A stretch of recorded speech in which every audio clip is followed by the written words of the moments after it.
Morning everyone. Today I'm going to explain the next unit, that is the measurable functions. So in the previous unit we have studied about the measurable sets. Now what are the measurable functions? An extended real valued function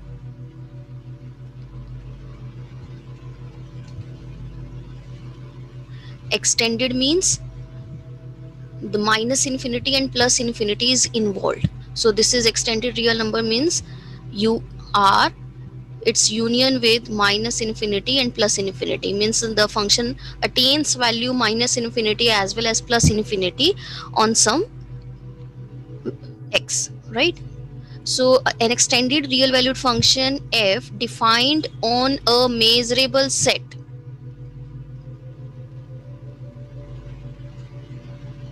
E is said to be Lebesgue measurable or simply measurable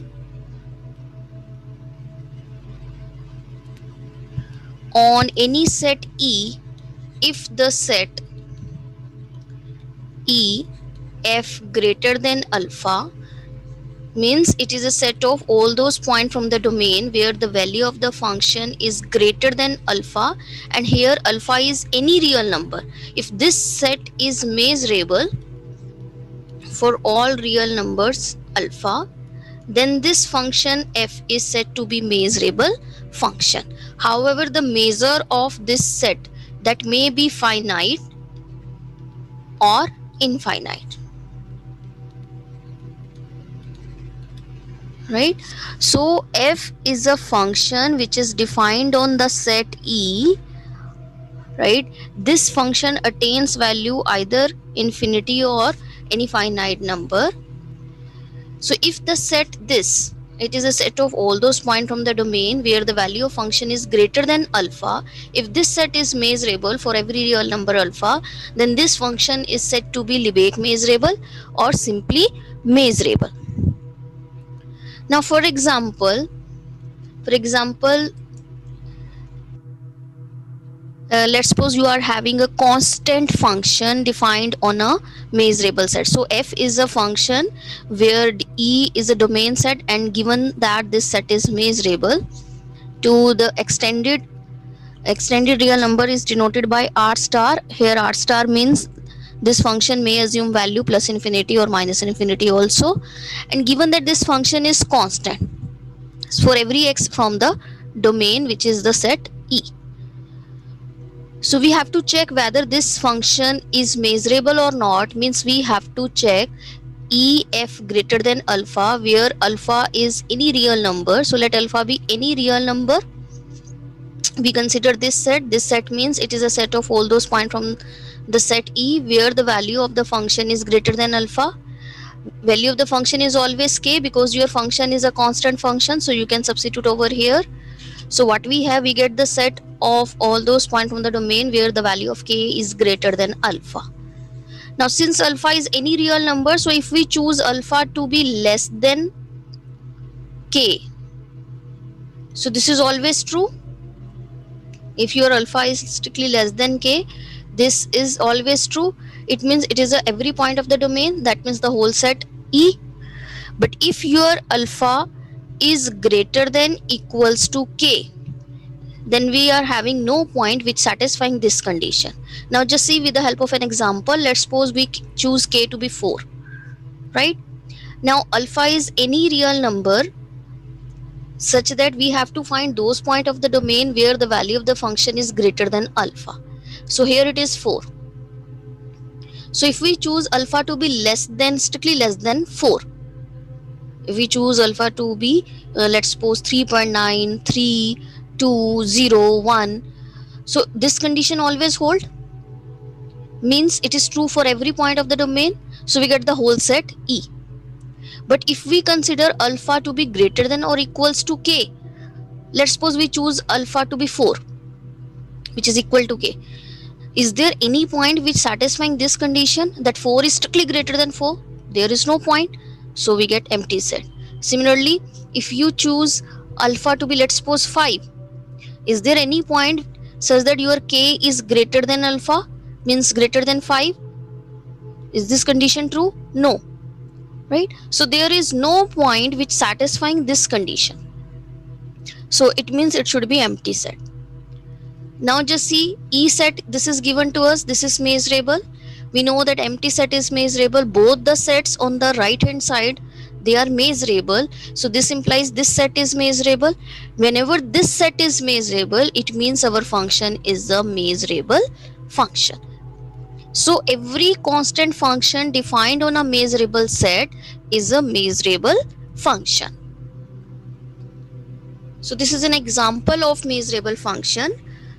Now the next is a theorem which gives us the equivalent relation, which says that let f be any extended real valued function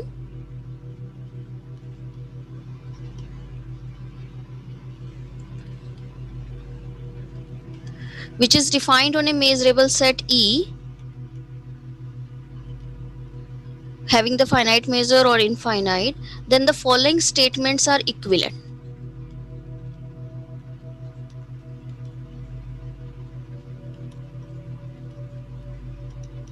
Now what are these statements? They say that the set E f greater than alpha for all alpha belonging to R, E f greater than equals to alpha for all alpha belonging to R, E f less than alpha, E f less than equal to for all alpha belonging to R, for all alpha belonging to R.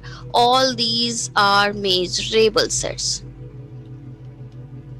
So all these statements are equivalent, means if this set is measurable, then this implies that this is also measurable, this implies that this is also measurable, this implies that this is measurable, and 4 implies 1, means whenever this set is measurable implies that this set is also measurable. So it means for checking whether the function is measurable or not, one can check any set. If one of the set from these is measurable, we will say that our function is a measurable function. Now just see the proof of 1 implies 2. If 1 is given to us that this set is measurable, we want to show that this is also measurable. Now just see E f greater than equal to alpha. It is a set of all those points from the domain where the value of function is greater than equals to alpha. We need to check this thing. We can write this as the intersection of all those points from the domain where fx is strictly greater than alpha minus 1 by n. This is one and the same thing where your n is going to, right? This is your alpha, alpha minus 1 by n is this number. So if we want to find out those points of the domain which are greater than equals to alpha, means which are greater than this number. So we consider those points which are greater than alpha minus 1, then alpha minus half, then alpha minus 1 by 3 and so on. When you take the intersection common point of this, it means all those points which are greater than equals to alpha, right? Now this set is measurable because we can choose this to be as some another alpha dash, and this is given to us for every real number alpha. This set is measurable. So this type of set is already measurable. All the x belonging to E where fx is greater than, strictly greater than some number is measurable set. This is given to us. And further we know that the countable intersection of measurable is measurable. So we get that this set is also measurable. So that means 1 implies 2. Right? Now 2 implies 3. Let's suppose 2 is given to us that this set is measurable. We want to show that this is also measurable. Now just see E f less than alpha. It is a set of all those points from the domain where the value of the function is strictly less than alpha. Can be written as the set E minus E f greater than equals to alpha. We can write this. We first find out those points of the domain where the value of function is greater than equal to alpha, and we subtract this from the whole set. So we left those points where this is strictly less than, right? So means we take the complement of this, okay, right? So now this set is measurable. This is given to us by 2, right? This set is measurable. This is given to us, measurable set E. The difference of two measurable is again measurable. So we get this set is also measurable. So whenever this set is measurable, this implies that this is also measurable. Similarly, 3 implies 4. What we want to show that f less than equal to alpha.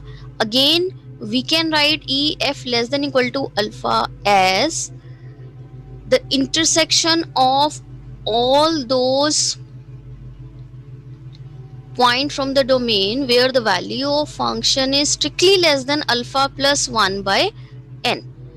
First we take those points of the domain where fx is strictly less than alpha plus 1, then alpha plus half, then alpha plus 1 by 3, and so on. When we take the common point of this, we get it is less than equal to alpha. We get this set, right?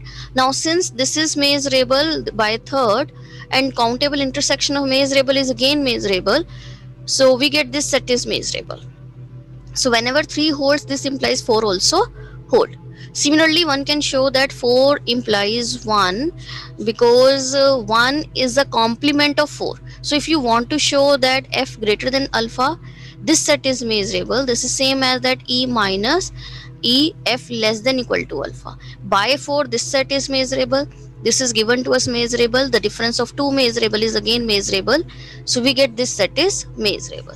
So what we have, whenever f is any extended real valued function defined on a measurable set E, one can check any one of them, right? Any one of these set is measurable, we get the function f is measurable function. So now just see with the help of an example how to show any function. Let's suppose we are given fx, which is of the form x plus 5 when your x is strictly less than 1. When your x is lying between minus 1 and 0, it is 2. When x is greater than equals to 0, the value of the function is x square. So here this f is defined on R to extended real valued. We need to show that this function is a measurable function, right? So how to show that this function is measurable? We consider alpha to be any real number. Let alpha be any real number. So we need to show that the set E, here E set is the set of real numbers. So one can write E as well as one can write R. So R f less than or equal to alpha. One can check anything.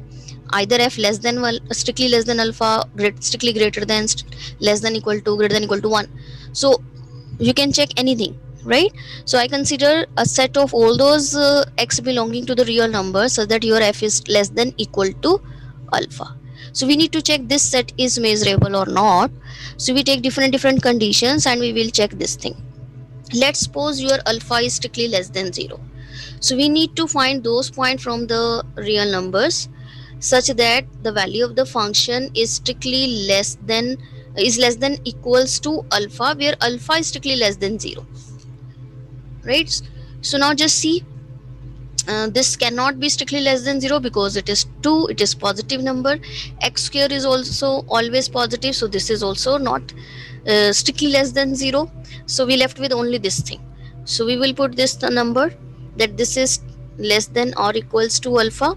So we get from here alpha is less than equal to x is less than equal to alpha minus 5. So every point which is less than equal to alpha minus 5 satisfying this condition. So we get the set going from minus infinity to alpha minus 5, right? So whenever alpha is less than 0, we have these such points which satisfying this condition, right? Now you choose alpha to be exactly 0. So if we put alpha to be exactly 0, clearly these points satisfying the condition that this is less than or equals to 0, right? Or there is one more point which satisfying this condition from this set. Since when x is 0, this is also 0. So your function is 0 is less than equal to 0 also satisfied. So what we have, the set of points this including 0. So these are the real numbers which satisfying this condition. Now we take alpha to be lying between 0 and 2. So now we have to find those real numbers which are less than or equal to alpha, where alpha is less than 2 and greater than 0. Now clearly these points satisfying this condition, that it is they are always less than equal to alpha, तो ये point तो आएंगे ही आएंगे आपके पास, right? There may exist the points which satisfying this thing also.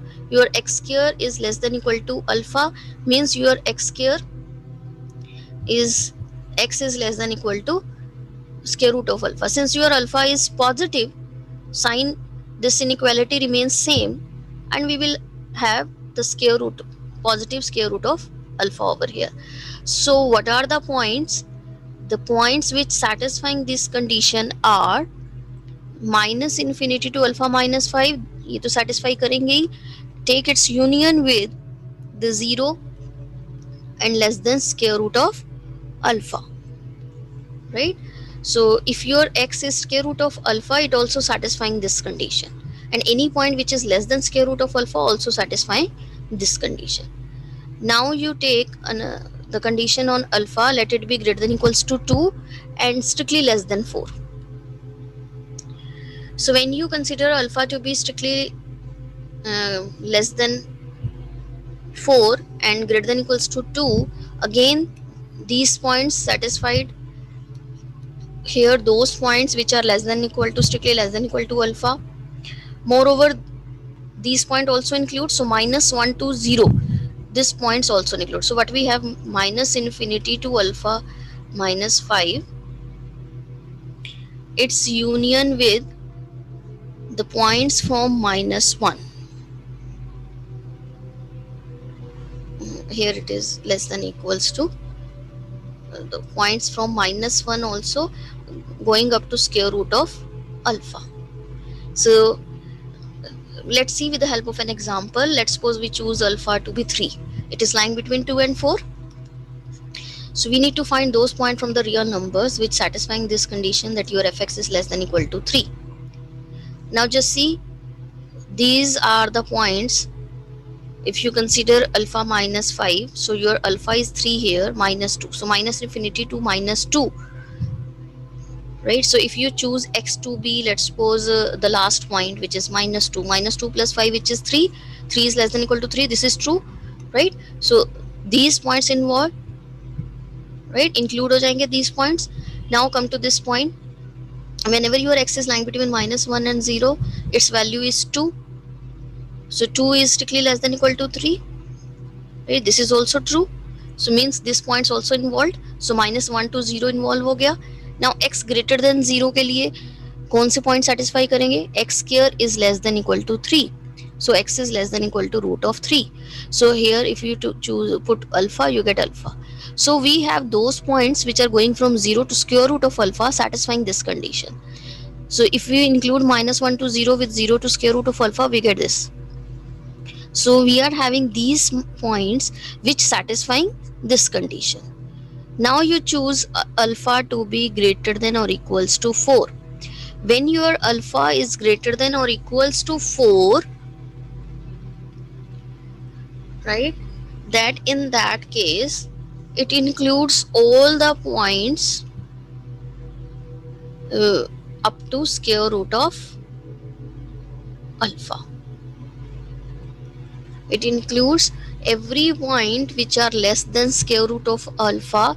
It's satisfying this condition. Now just see, let's suppose we put alpha to be 4. If we put alpha to be 4 from the first one, if you want to find those points which are less than or equal to 4, so we get basically less than equal to 1, and already these points involved. This is true for every x. Similarly over here, your 2 is also less than equal to 4, so these points also involved. Similarly over here those points which are less than or equal to alpha means x is less than equal to square root. So we get all those points which are going from minus infinity to square root of alpha. So under these conditions on the alpha, we are having these type of intervals. Now, since each interval is measurable, we know that every interval is either it is semi-closed, closed, finite length, infinite length. All these type of intervals are measurable. Singleton is measurable. Union of two measurable is measurable. So every interval on the right hand side, every set on the right hand side is measurable, which implies this set is measurable, which further implies that this function is a measurable function, and this thing we want to show. So in like this we can show that any function is measurable function. We have to consider different conditions on alpha. We have to find out the value of the domains. If these domain sets are measurable, we get this set is measurable, which further implies your function is a measurable function.